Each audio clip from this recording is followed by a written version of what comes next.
Nebukadnezar. Bermimpilah Nebukadnezar. Karena itu hatinya gelisah dan ia tidak dapat tidur.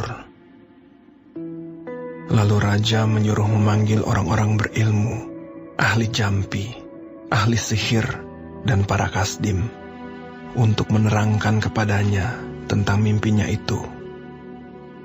Maka datanglah mereka dan berdiri di hadapan raja. Kata raja kepada mereka, "Aku bermimpi, dan hatiku gelisah karena ingin mengetahui mimpi itu." Lalu berkatalah para kasdim itu kepada raja dalam bahasa Aram, "Ya raja, kekalah hidupmu. Ceritakanlah kepada hamba-hambamu mimpi itu, maka kami akan memberitahukan maknanya." Tetapi raja menjawab para kasdim itu, "Aku telah mengambil keputusan, yakni jika kamu tidak memberitahukan kepadaku mimpi itu dengan maknanya, maka kamu akan dipenggal-penggal dan rumah-rumahmu akan dirobohkan menjadi timbunan puing. Tetapi jika kamu dapat memberitahukan mimpi itu dengan maknanya, maka kamu akan menerima hadiah, pemberian-pemberian, dan kehormatan yang besar daripadaku. Oleh sebab itu, beritahukanlah kepadaku mimpi itu dengan maknanya." Mereka menjawab pula, "Silakan Tuanku Raja menceritakan mimpi itu kepada hamba-hambanya ini, maka kami akan memberitahukan maknanya." Jawab raja, "Aku tahu benar-benar bahwa kamu mencoba mengulur-ulur waktu karena kamu melihat bahwa aku telah mengambil keputusan. Yakni jika kamu tidak dapat memberitahukan kepadaku mimpi itu, maka kamu akan kena hukuman yang sama. Dan aku tahu bahwa kamu telah bermufakat untuk mengatakan kepadaku hal-hal yang bohong dan busuk sampai keadaan berubah. Oleh sebab itu, ceritakanlah kepadaku mimpi itu, supaya aku tahu bahwa kamu dapat memberitahukan maknanya juga kepadaku." Para kasdim itu menjawab raja, "Tidak ada seorang pun di muka bumi yang dapat memberitahukan apa yang diminta Tuanku Raja. Dan tidak pernah seorang raja, bagaimanapun agungnya dan besar kuasanya, telah meminta hal sedemikian dari seorang berilmu, atau seorang ahli jampi, atau seorang kasdim. Apa yang diminta Tuanku Raja adalah terlalu berat, dan tidak ada seorang pun yang dapat memberitahukannya kepada Tuanku Raja, selain dari dewa-dewa yang tidak berdiam di antara manusia." Maka raja menjadi sangat geram dan murka karena hal itu. Lalu dititahkannya lah untuk melenyapkan semua orang bijaksana di Babel. Ketika titah dikeluarkan supaya orang-orang bijaksana dibunuh, maka Daniel dan teman-temannya pun terancam akan dibunuh. Lalu berkatalah Daniel dengan cerdik dan bijaksana kepada Aryok, pemimpin pengawal raja yang telah pergi untuk membunuh orang-orang bijaksana di Babel itu. Katanya kepada Aryok, pembesar raja itu, "Mengapa titah yang begitu keras ini dikeluarkan oleh raja?" Lalu Aryok memberitahukan hal itu kepada Daniel. Maka Daniel menghadap raja dan meminta kepadanya supaya ia diberi waktu untuk memberitahukan makna itu kepada raja. Kemudian pulanglah Daniel dan memberitahukan hal itu kepada Hananya, Misael, dan Azaria, teman-temannya, dengan maksud supaya mereka memohon kasih sayang kepada Allah semesta langit mengenai rahasia itu, supaya Daniel dan teman-temannya jangan dilenyapkan bersama-sama orang-orang bijaksana yang lain di Babel. Maka rahasia itu disingkapkan kepada Daniel dalam suatu penglihatan malam. Lalu Daniel memuji Allah semesta langit. Berkatalah Daniel, "Terpujilah nama Allah dari selama-lamanya sampai selama-lamanya, sebab daripada Dialah hikmat dan kekuatan. Dia mengubah saat dan waktu. Dia memecat raja dan mengangkat raja. Dia memberi hikmat kepada orang bijaksana dan pengetahuan kepada orang yang berpengertian. Dialah yang menyingkapkan hal-hal yang tidak terduga dan yang tersembunyi. Dia tahu apa yang ada di dalam gelap, dan terang ada padanya. Ya Allah, nenek moyangku, kupuji dan kumuliakan Engkau, sebab Engkau mengaruniakan kepadaku hikmat dan kekuatan, dan telah memberitahukan kepadaku sekarang apa yang kami mohon kepadamu. Engkau telah memberitahukan kepada kami hal yang dipersoalkan raja." Sebab itu pergilah Daniel kepada Ariok, yang telah ditugaskan raja untuk melenyapkan orang-orang bijaksana di Babel. Maka pergilah ia serta berkata kepadanya demikian, "Orang-orang bijaksana di Babel itu jangan kau lenyapkan. Bawalah aku menghadap raja, maka aku akan memberitahukan kepada raja makna itu." Ariok segera membawa Daniel menghadap raja, serta berkata kepada raja demikian, "Aku telah mendapat seorang dari antara orang-orang buangan dari Yehuda yang dapat memberitahukan makna itu kepada raja." Bertanyalah raja kepada Daniel yang namanya Belsazar, "Sanggupkah engkau memberitahukan kepadaku mimpi yang telah kulihat itu dengan maknanya juga?" Daniel menjawab, katanya kepada raja, "Rahasia yang ditanyakan tuanku raja tidaklah dapat diberitahukan kepada raja oleh orang bijaksana, ahli jampi, orang berilmu, atau ahli nujum. Tetapi di sorga ada Allah yang menyingkapkan rahasia-rahasia. Ia telah memberitahukan kepada tuanku, Raja Nebukadnezar, apa yang akan terjadi pada hari-hari yang akan datang. Mimpi dan penglihatan-penglihatan yang Tuanku lihat di tempat tidur ialah ini. Sedang Tuanku ada di tempat tidur, ya Tuanku Raja. Timbul pada Tuanku pikiran-pikiran tentang apa yang akan terjadi di kemudian hari. Dan Dia yang menyingkapkan rahasia-rahasia telah memberitahukan kepada Tuanku apa yang akan terjadi.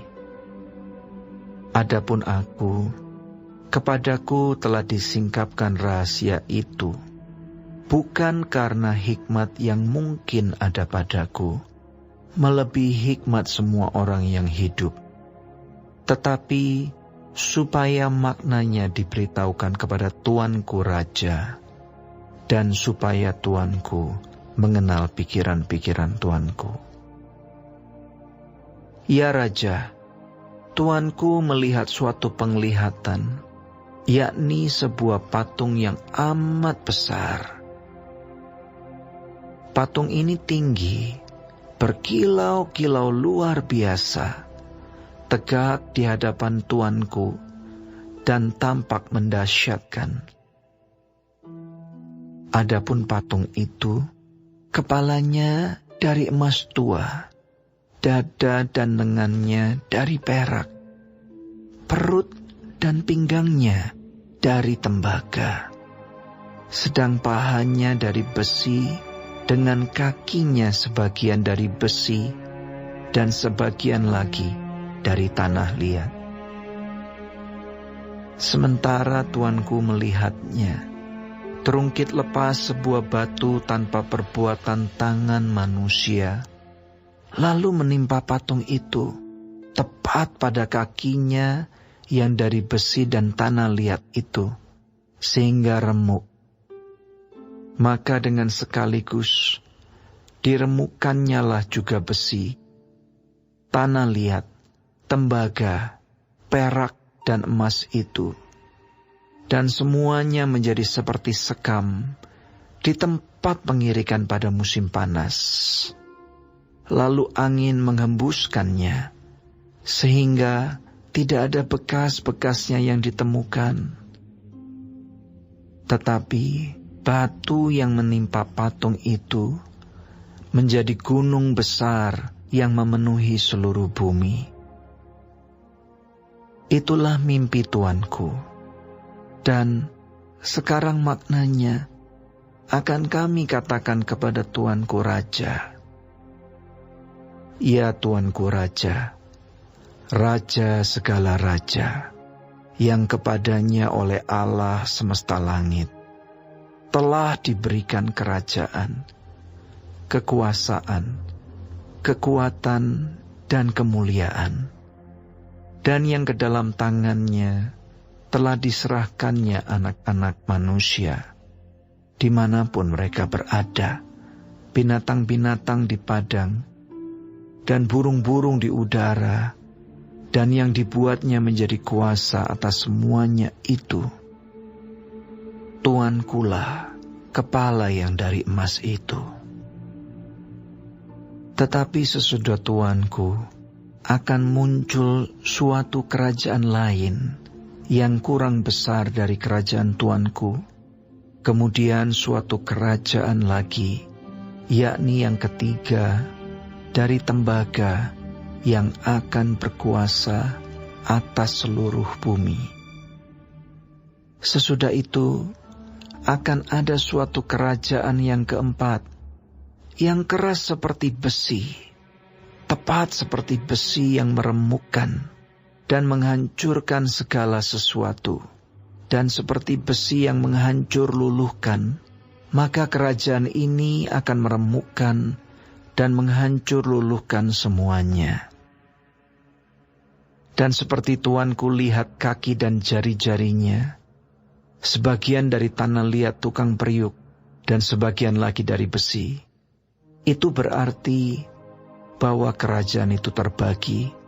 Memang kerajaan itu juga keras seperti besi.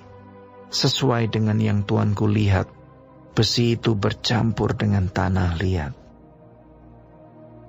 Tetapi sebagaimana jari-jari kaki itu, sebagian dari besi dan sebagian lagi dari tanah liat, demikianlah kerajaan itu akan menjadi keras sebagian dan rapuh sebagian. Seperti tuanku lihat, besi bercampur dengan tanah liat. Itu berarti mereka akan bercampur oleh perkawinan, tetapi tidak akan merupakan satu kesatuan. Seperti besi tidak dapat bercampur dengan tanah liat. Tetapi pada zaman raja-raja, Allah semesta langit akan mendirikan suatu kerajaan yang tidak akan binasa sampai selama-lamanya. Dan kekuasaan tidak akan beralih lagi kepada bangsa lain. Kerajaan itu akan meremukkan segala kerajaan dan menghabisinya. Tetapi kerajaan itu sendiri akan tetap untuk selama-lamanya.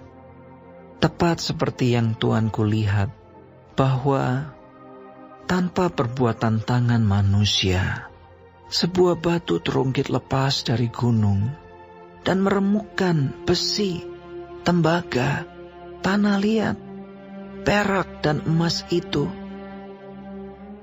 Allah yang Maha Besar telah memberitahukan kepada tuanku raja apa yang akan terjadi di kemudian hari.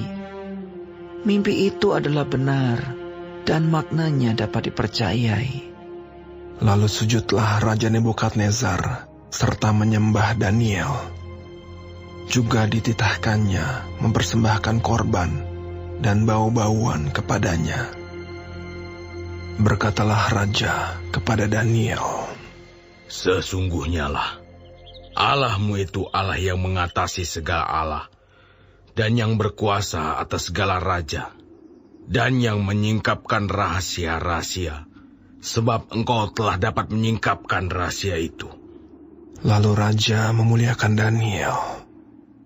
Dianugerahinya lah dengan banyak pemberian yang besar, dan dibuatnya dia menjadi penguasa atas seluruh wilayah Babel, dan menjadi kepala semua orang bijaksana di Babel. Atas permintaan Daniel, raja menyerahkan pemerintahan wilayah Babel itu kepada Sadrak, Mesak, dan Abednego, sedang Daniel sendiri tinggal di istana raja.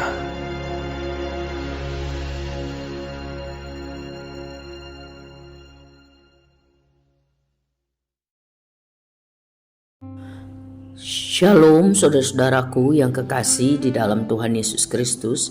Puji Tuhan, hari ini kita masih diberi kesempatan hidup dan mempelajari firman Tuhan dari kitab Daniel pasal yang kedua. Tuhan Yesus memberkati kita semua. Dari bacaan hari ini kita dapat melihat bahwa Tuhan berkuasa, berdaulat penuh atas dunia alam semesta ini, juga atas semua penguasa. Tuhan bekerja untuk mewujudkan kehendaknya. Raja Nebukadnezar bermimpi, dan itu sangat menggelisahkan hatinya. Apalagi karena tak seorang pun orang-orang pintar mampu menjelaskan mimpi apa dan artinya apa. Dia marah dan bermaksud membunuh, membinasakan semua orang-orang berhikmat itu. Ancaman hukuman mati sudah dinyatakan oleh Nebukadnezar. Daniel mendengar hal itu. Ia termasuk orang-orang cendekiawan, orang-orang pintar di Babel. Daniel tidak tinggal diam. Ia mencari tahu apa masalah sesungguhnya, dan dia tahu bahwa hanya Tuhan yang sanggup memberitahukan apa mimpi Nebukadnezar dan apa artinya. Daniel bersama 3 temannya berdoa memohon belas kasihan Tuhan. Tuhan mendengar doa mereka. Tuhan menyingkapkan mimpi Raja Nebukadnezar dan arti atau maknanya kepada Daniel. Daniel memuji-muji Tuhan atas hikmat yang diberikan Tuhan kepadanya. Dan ia segera datang mengartikan dan menyatakan mimpi raja. Nama Tuhanlah yang dipermuliakan. Dari bacaan hari ini kita tahu bahwa Tuhan di atas segala-galanya. Tuhan memperhatikan orang-orang yang sungguh-sungguh hidup dalam kebenaran, hidup sesuai kehendaknya. Tuhan mendengar doa orang benar. Tuhan juga mempunyai rencana yang baik buat umatnya. Kadang Tuhan mendisiplin dengan keras untuk kebaikan, untuk pertobatan. Tapi Tuhan tidak membiarkan. Tuhan memperhatikan dan merancangkan yang baik. Hanya Tuhan yang sanggup melakukan hal-hal besar di luar akal, nalar, dan kemampuan manusia. Sebab itu saudara, mari kita selalu bergantung kepada Tuhan di dalam setiap masalah, tiap hari. Karena hanya Tuhan yang sanggup menolong umatnya yang sungguh-sungguh hidup berkenan kepadanya. Amin. Tuhan Yesus memberkati.